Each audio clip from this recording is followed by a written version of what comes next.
set up with an aim to create awareness among the masses, particularly the youth, about the rich diversity of the country. On 10th November, this special train will reach Whitefield Station and will be stationed there till 13th November.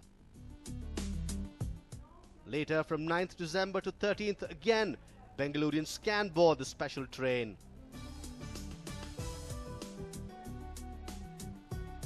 The train will be stationed at many cities across the country.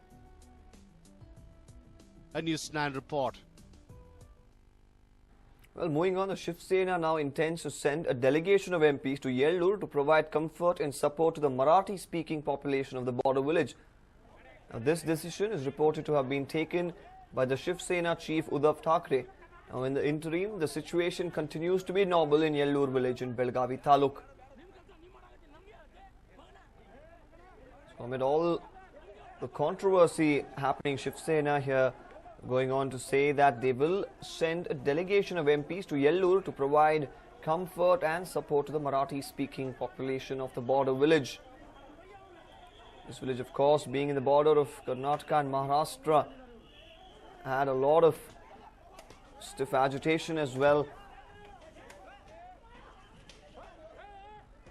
For more information on this, I'm joined in by my colleague Arun. Arun, what does this mean? Deepak, basically this is now an issue which has been raked up by the Shiv Sena. Remember, this could have died out a normal death, but for the fact that the Shiv Sena wants to perhaps extract political mileage out of it. And this particular decision of the Shiv Sena boss, that is Uddhav Thackeray, deciding to send a delegation of MPs has appeared in the Samna newspaper, which is the mouthpiece of the Shiv Sena, where it says very clearly that as far as Maharashtra Chief Minister Uddhav Thackeray, Prithviraj Chauhan is concerned, he's blindfolded, he's not concerned about the welfare of the Marathi-speaking population, whereas the Shiv Sena is much more concerned, and that's the reason why it proposes to send a delegation of MPs to get a first-hand information as to what exactly has happened as far as the village of Yellur in Belagavi Taluk is concerned. As you rightly pointed out, that was the scene of controversy where the 20-year-old milestone erected by some mischief mongers claiming that the village was a part of Maharashtra was demolished on last Friday, but then tension has been simmering on there because of the face-off between the police and the Marathi-speaking population. So clearly, as far as Shiv Sena is concerned, it wants to continue raking up this issue, and that's the reason why it says that in its mouthpiece, it's gone on to say that there has been a reign of terror that has been unleashed by the police, Karnataka police, and it compared, remember yesterday in its editorial, it compared the behavior of the Karnataka police to that of the 2611 master plotter, that is Hafiz Saeed. So clearly there is no let-up as far as Shiv Sena is concerned, but as we speak, the situation in Yellur village continues to limp back to normalcy. The police are maintaining a very strict vigil. Remember, it will be only later in the day, in fact, only around midnight, that the section 144, which has been clamped, could be revoked.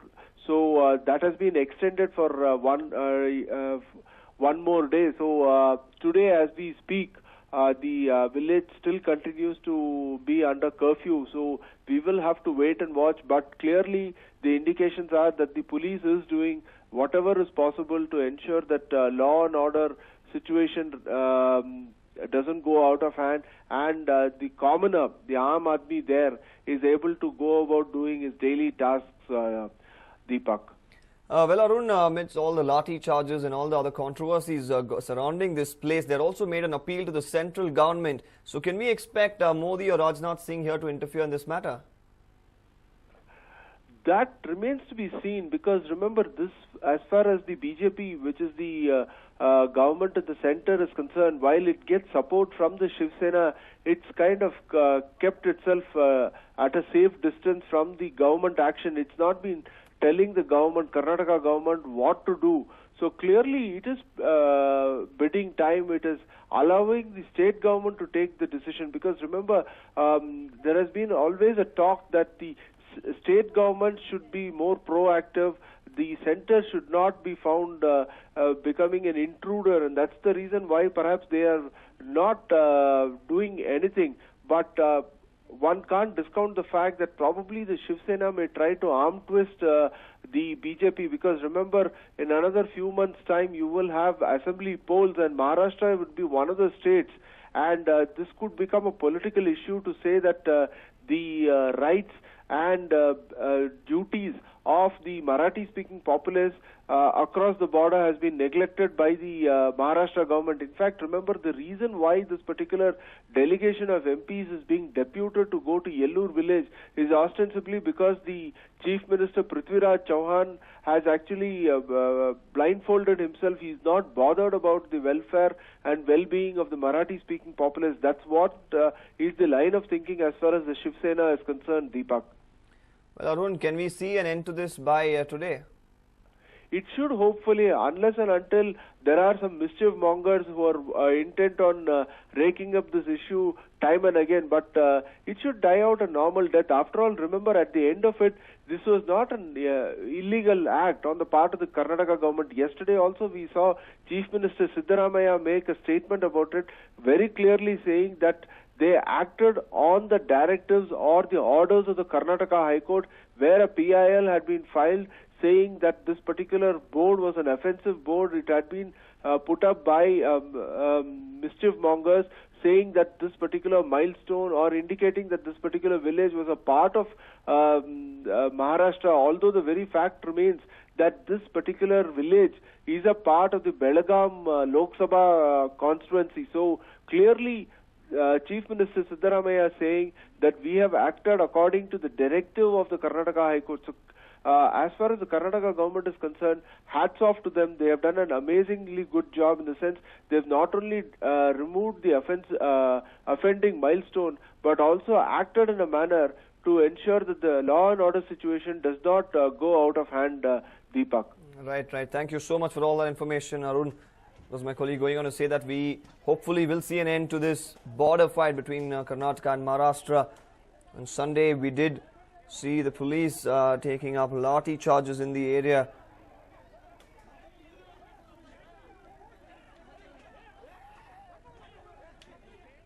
Now, the Thia community in the coastal part of Karnataka is all set to bring about the changes in the socio-economic status of its people. Now, it had organized a sports meet to unite the community and at the same time to have some fun. The Thia community may not be known to many in Karnataka, but they have a strong presence in the coastal part of our state. The community, which is generally known as Irava, comprises of brave and courageous people. Several families belonging to the community joined together for a cause. It was an attempt to unite the scattered Thia families under one banner. ಥಿಯಾ ಸಮಾಜದ ಕೇಂದ್ರ ಸಮಿತಿಯ ಅಧ್ಯಕ್ಷರಾದಂಥ ಸನ್ಮಾನ್ಯ ಸದಾಶಿವಳ್ಳರ ನೇತೃತ್ವದಲ್ಲಿ ಇದೀಗ ಥಿಯಾ ಸಮಾಜ ಸಂಘಟನೆಗೊಳ್ತಾ ಇದೆ. ಈ ನಿಟ್ಟಿನ ಪ್ರಥಮ ಹಂತವಾಗಿ ಈ ಕ್ರೀಡಾಕೂಟವನ್ನು ಹಮ್ಮಿಕೊಂಡಿದ್ದಾರೆ. ಈ ಕ್ರೀಡಾಕೂಟದಿಂದಾಗಿ ಥಿಯಾ ಸಮಾಜದ ಎಲ್ಲ ಬಂಧುಗಳು ಜಾಗೃತರಾಗಬೇಕು. ಜಾಗೃತರಾಗಿ ರಾಜಕೀಯವಾಗಿ, ಆರ್ಥಿಕವಾಗಿ, ಶೈಕ್ಷಣಿಕವಾಗಿ ಎಲ್ಲರೂ ಬಲಗೊಳ್ಳುವ ನಿಟ್ಟಿನಲ್ಲಿ ಈ ಪ್ರಯತ್ನ ಮಾಡಿದೆ. The games that were organized were not only competitive, but they also provided entertainment to the participants and hundreds of people who had gathered at the venue. There was no age barrier for the participants. The game saw the young and old participate with great enthusiasm.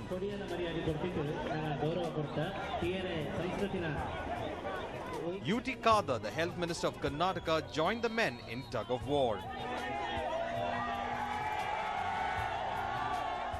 The competition that attracted the attention of the crowd was the game that saw husbands carrying their wives on their backs and running. ನಮ್ಮದು ಭಾರತ ಭಾರತೀಯ ತೀಯ ಸಮಾಜ ಈಗ ಆರ್ಥಿಕವಾಗಿ ಹಾಗೂ ರಾಜಕೀಯವಾಗಿ ತುಂಬಾ ಹಿಂದುಳಿದಿದೆ. ಈ ರೀತಿಯ ಒಂದು ಆಟ ಸಮಾಜದಿಂದ ಆಟ ಮಾಡುವುದರಿಂದ ನಾವೊಂದು ನಮ್ಮ ತೀಯವರು ಎಲ್ಲರೂ ಒಟ್ಟುಗೂಡಿ ಹಾಗೇನೆ ಪ್ರತಿಯೊಂದು ಈಗ ಇದಕ್ಕೆ ಕಡಿಮೆಯಲ್ಲಿ 18 ಭಗವತಿ ದೇವಸ್ಥಾನಗಳು ಒಂದಾಗಿ ಇದಕ್ಕೆ ಸ್ಪರ್ಧಿಸುತ್ತಿದ್ದಾರೆ. ಈವಾಗಲೇ ತುಂಬಾ ಮಂದಿ ಇದರಲ್ಲಿ ಭಾಗವಹಿಸಿ ತುಂಬಾ ಸಹಕಾರ ಕೊಟ್ಟಿದ್ದಾರೆ. ಹೀಗೇನೆ ಇನ್ನೂ ಇದನ್ನು ವರ್ಷ ಮಾಡುವುದರಿಂದ ತುಂಬಾ ಜನರ ಸಂಘಟನೆಯೂ ಆಗುತ್ತೆ. ಹಾಗೆ ನಮ್ಮ ತೀಯ ಸಮಾಜವು ಒಂದು ಹೆಸರುವಾಸಿಯಾಗಿ. The event also saw mini food mela where varieties of non-veg food was prepared by organizers that had a tinge of coastal cuisine. The leaders of the community hope that the people will be united and will make this an annual tradition in the coming years. Rajesh Puttur, News9, Mangalore.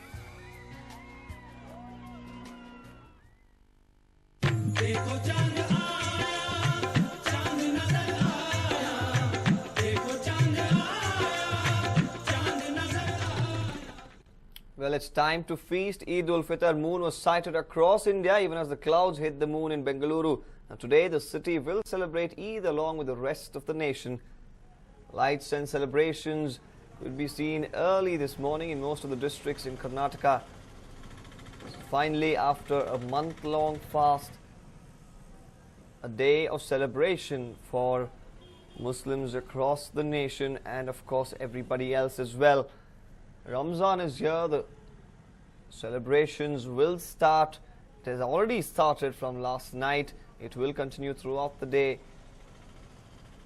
We will keep bringing you the latest from all the popular places in the city which see colorful celebrations of the beautiful festival.